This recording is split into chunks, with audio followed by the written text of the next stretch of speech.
I'm Patricia Allingham Carlson, and this is my video of painting my watercolor on time. In this scene, I have laid out a powdered graphite background.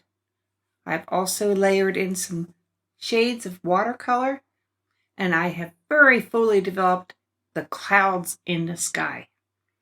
In part 2, I'm going to be working on the land. This land has been layered and textured with powdered tempera paint, so it has some nice depth for me to work with and try to develop into the landscape. This is the sun over Lake Galena at Peace Valley, and it's based on a photograph by Jim Andrews. Thank you, Jim, for granting permission for me to use it as an inspiration. Now, I hope you enjoy it, and let's paint. I had done several things to the bottom part of this painting. I had laid out some watercolor shading and marked out some basic values. I had masked over to show where there are puddles and icy water accumulations. And I had also done some graphite or powdered tempera paint, layered and then washed off. Since I have developed the sky fully, I'm now starting on the water and the sun reflections in the water. I'm really taking my time here because this is a small area. I'm also painting between two trees.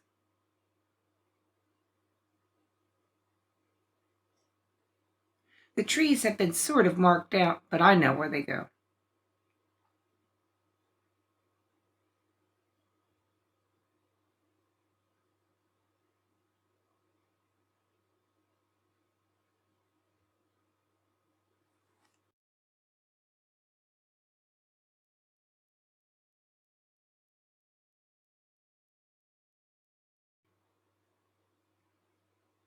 The trees or the lake area had some masking applied also, and I need to go back in and soften those edges where the masking left hard lines. I'm also more carefully defining the shoreline on the far side.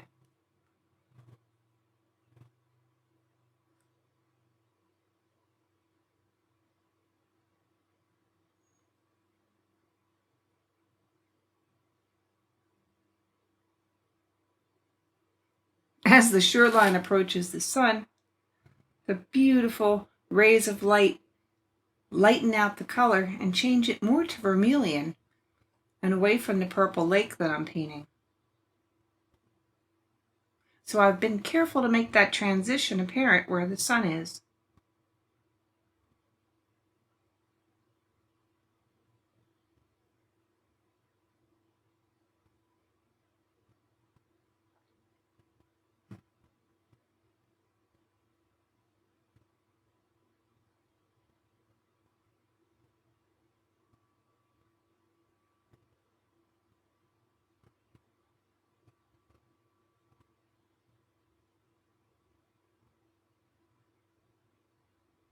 Here is a second layer going on.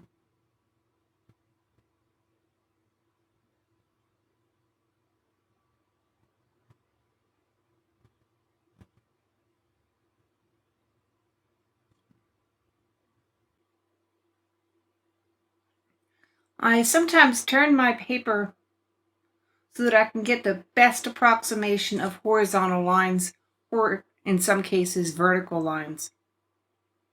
I think you need to turn your paper any way that works best for you, so you can try to be accurate in what you're trying to depict.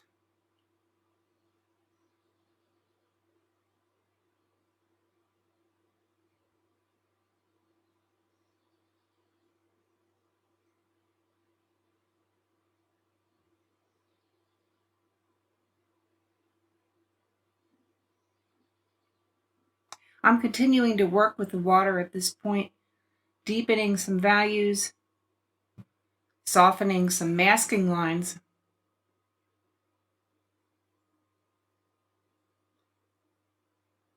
and trying to show the colors of the sky reflected into that thin strip of lake water that is showing. Now over to the left side of the shoreline, there'll be more trees. So I'm not developing it quite as carefully over on that side because the lake is more obscured.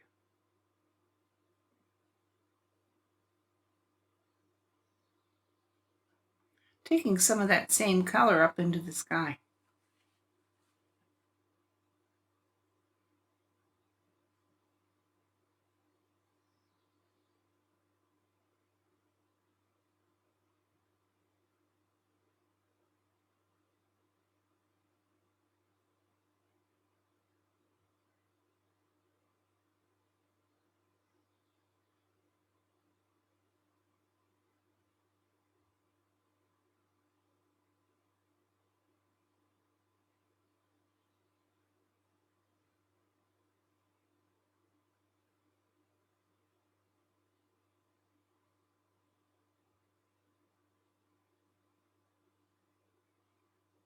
And as you can see, I continue to add these horizontal strips of color reflections from the sky into the lake.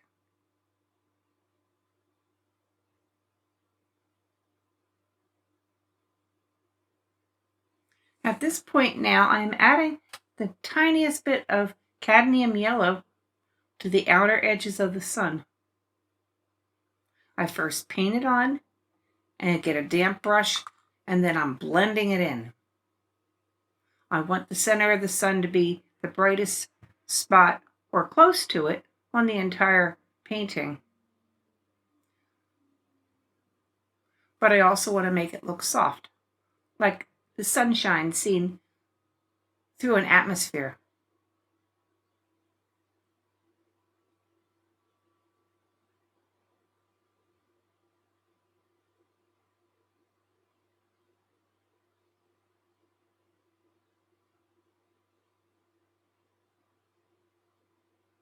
With the same yellow on my brush, I bring some of the color into the lower area on the shore.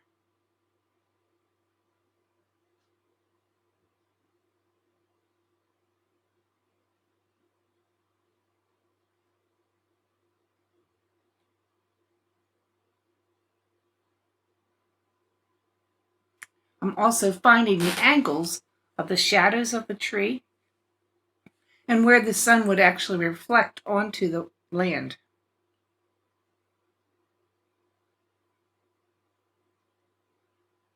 And fortunately, I have an excellent reference photo right there to refer to.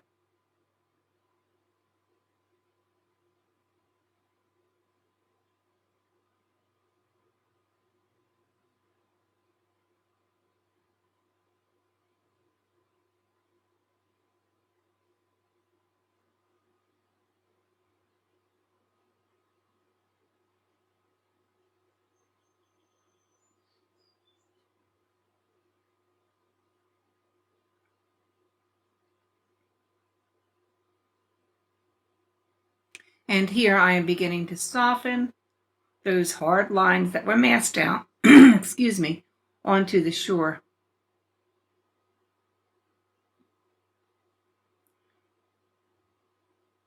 And when you see my brush going back rapidly, back and forth like that, that is exactly what I'm doing, is I'm taking out those edges and softening them.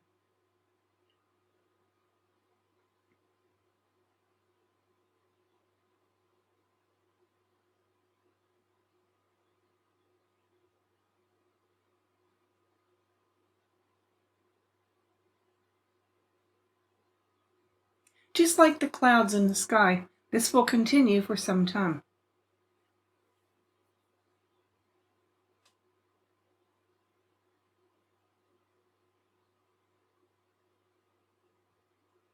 I'm also removing some areas of color to lighten them and to make them fit in more with what I'm trying to show of the reflected light onto the land.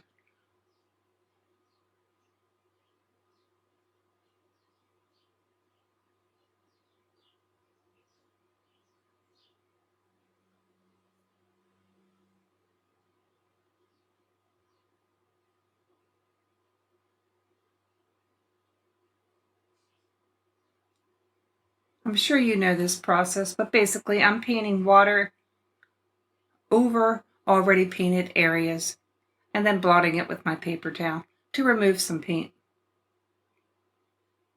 With a good paper, you can remove a lot of paint. You're not going to get it back to the original clean white surface though.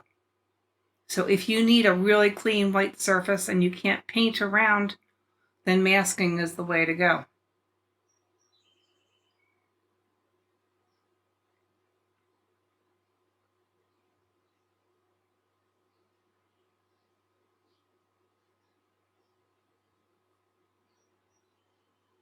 Now this is a road that goes through the park,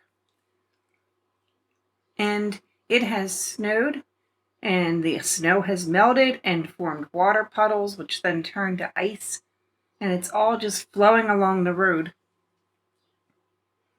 Some frozen and some as water. It's going to be a bit of a challenge to paint. I've never quite painted anything like this kind of ice flow before.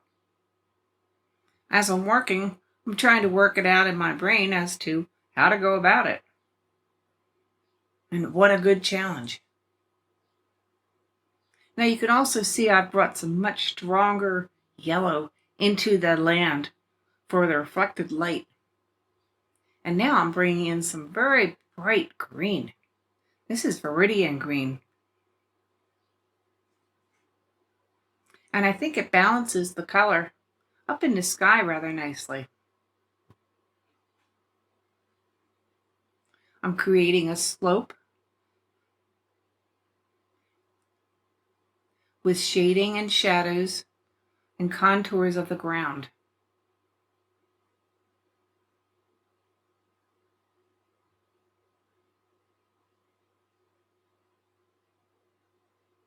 This is a bank that goes along the edge of the road, and I'm darkening the shadow at the edge of that.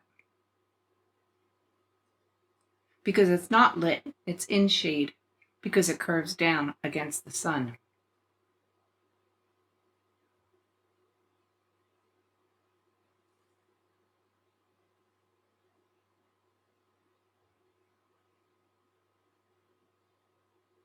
And after I paint the darker colors in, I'm softening the edges with a damp brush.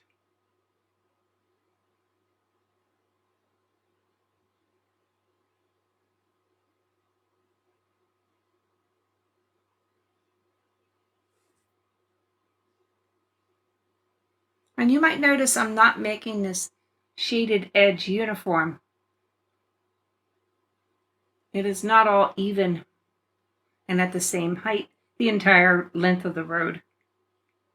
So I'm trying to vary the thickness to make it look more natural.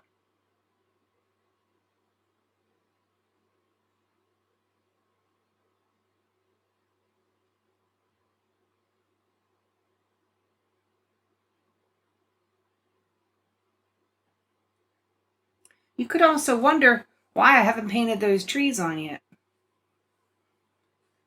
Well, my reasoning is I wanted to get the land area under them correct first.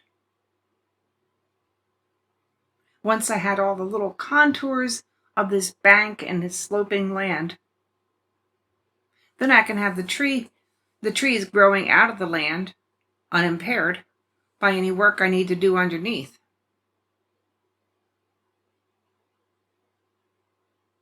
I can remove a lot of paint that's already been placed down if I need to change the color when I do paint the trees.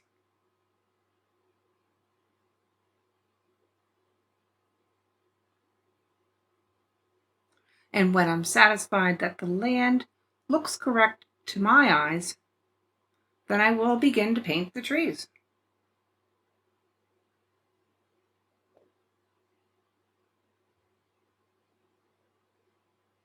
And here we go.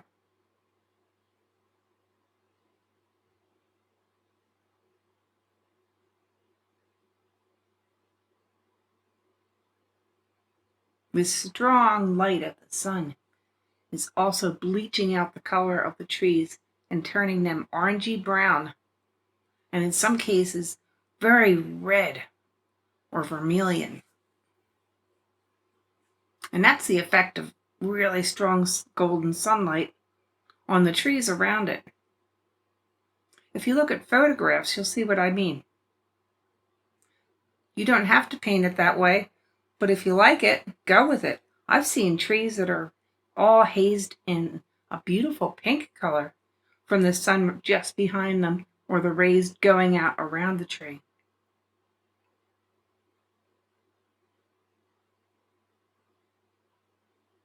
And here I'm putting in some quin red to really show where the sun's lighting that far bank.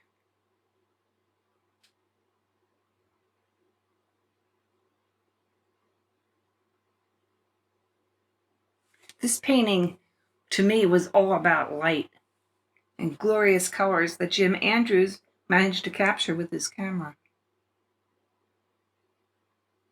So I'm really trying to lay on the colors to show this light.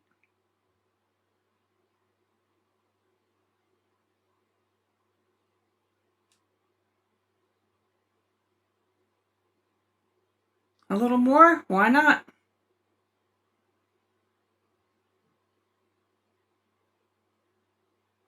Just when you think it's bright enough, you know it's going to get lighter when it dries.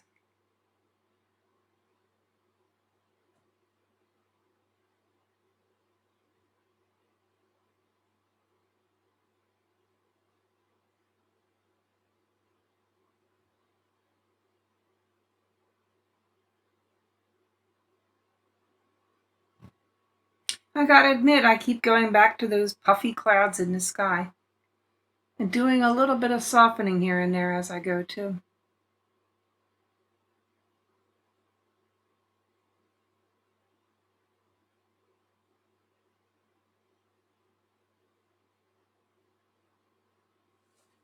"1944, skip ahead.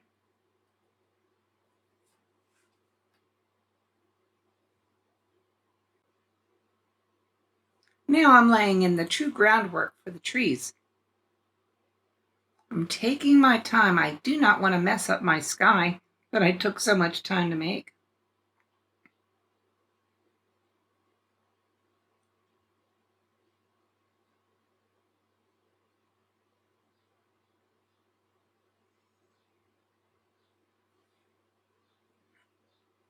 With the trees such a focal point, they have to be done right. Every branch has to count in its silhouette against the sky.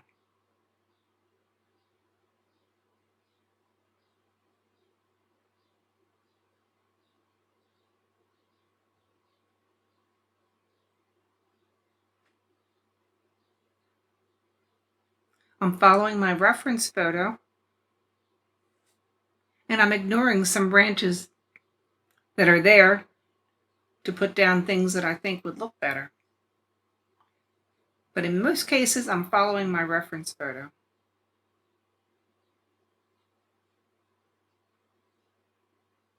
But it's not written in stone. You can make your tree look any way you want.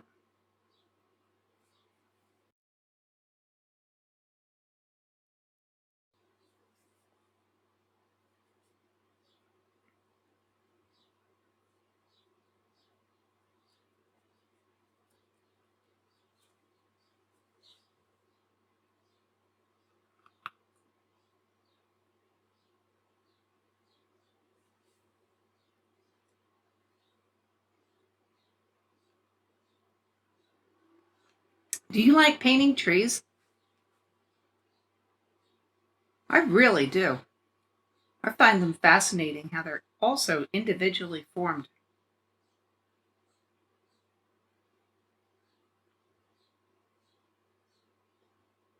You feel a little bit like you're helping them to grow as you paint them in. I have fun with it.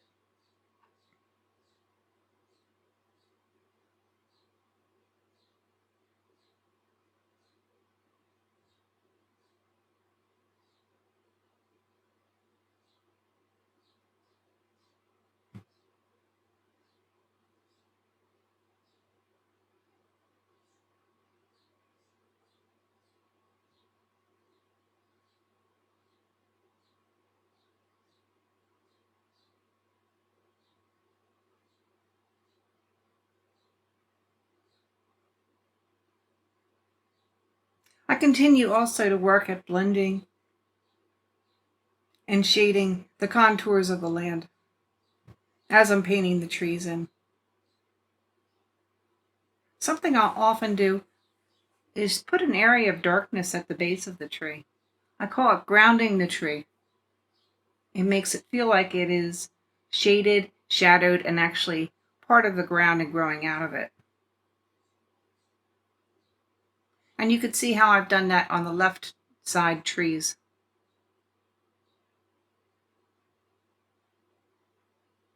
Here I've decided to add some touches of orange and vermilion into the land as well.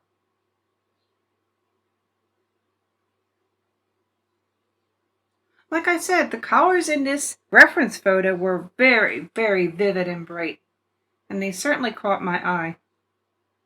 So I'm really heightening the colors in my land as well to show the reflections from the sun.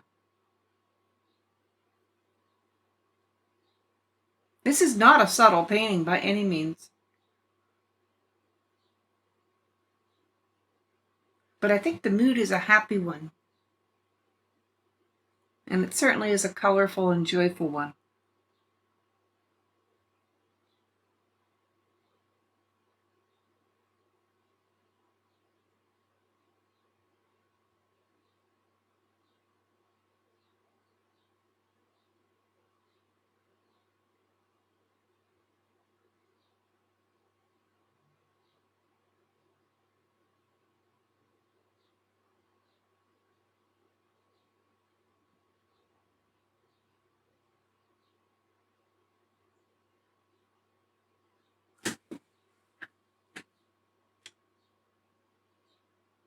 The area at the very foreground of this painting was a bit of a puzzle to me.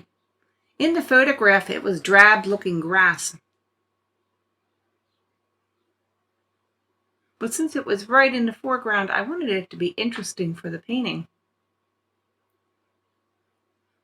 How I'm approaching this is lighting up the slope at the edge with a lot of gold, and then putting in some shadows and some slopes. I'm using burnt sienna for these. And I've also used Hooker's Green Dark. And a lot of the texture in this area was created with the powdered tempera paint in the earlier part of this painting creation. Now I've mixed some indigo in with my Hooker's Green Dark, and that's given me some very strong dark values.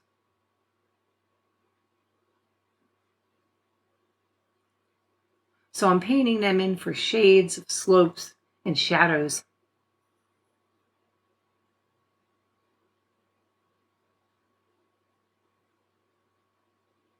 This is all the groundwork. The ice work and the tree work will be coming in a future video. This is only part 2 of 3. I hope you're enjoying it. Hey, I hope you enjoyed watching my video part 2 of On Time. I hope you'll give it a thumbs up and subscribe. Ring the bell below and you won't miss any future videos. There's some links also that you can click on and check out my art page on Facebook, art products I sell, some art products I like to use, and my blog on art and life. Thanks for watching. I'll see you for part 3 next time.